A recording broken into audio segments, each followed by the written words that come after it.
Assalamu alaikum warahmatullahi wabarakatuh. Nungsijabisin nausing asi kuni khangmin nagidibrosi Hazrat Asiya alayhi salam na awaba kaya Allah ki khang ki matang dane. Hazrat Asiya Mr. Lipakta palamba tebung panbada oktaba pumna maktagi hen okhidraba Walid Firawun kauba ningthau amana lauramba nupini. Tawutubu mahaki nupi oijrabasu Firawun Hazrat Asiyabu mahaki nupi amma oina senabagi pangaldi laikiti aduga ikaibadagi miya mamangda madubu khanbasu pamkhideba Firawun ayha khwadi hen chawba mapuni haina miyamda lauthulami adubu Hazrat Asiyana yam tukajarame mahaki kanada su khanhandana Hazrat Ibrahim alayhi salam gi dinda changjaraga khudagi iba tawjarame Allah ki thausildi tebung mina khangmangamdi Firawun maradutna mahaki maning makha tamba aduda kanagumana yelakadra haiba asigi maramdi yamna wajarami mahaksi itatana panji yengba singi pauloromeba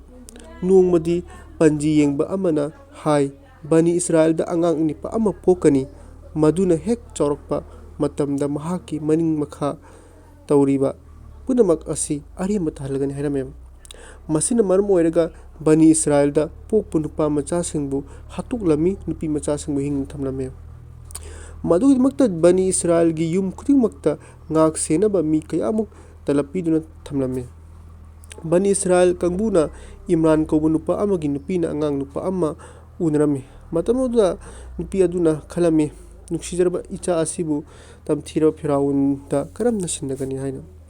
mahagna macha nupi Maryam da haireba Hebema angang asi upu amada haplaga Nil turelda thatha khibatare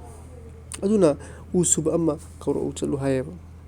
usuba mistri amma kauraduna upu amma sahala matungda angang adu upu manungda hapsilameba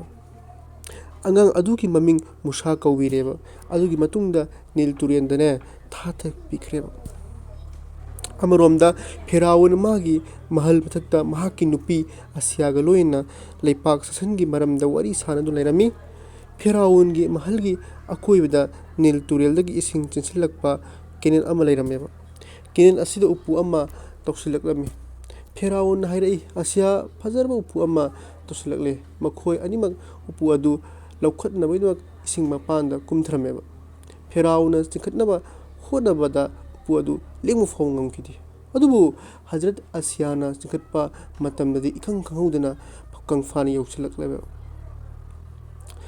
hangdoktuna yenglubada Musa alayhi salam yauramle madu ubada Firawun mardutna hairai masi Bani Israel gi angang soidana oigani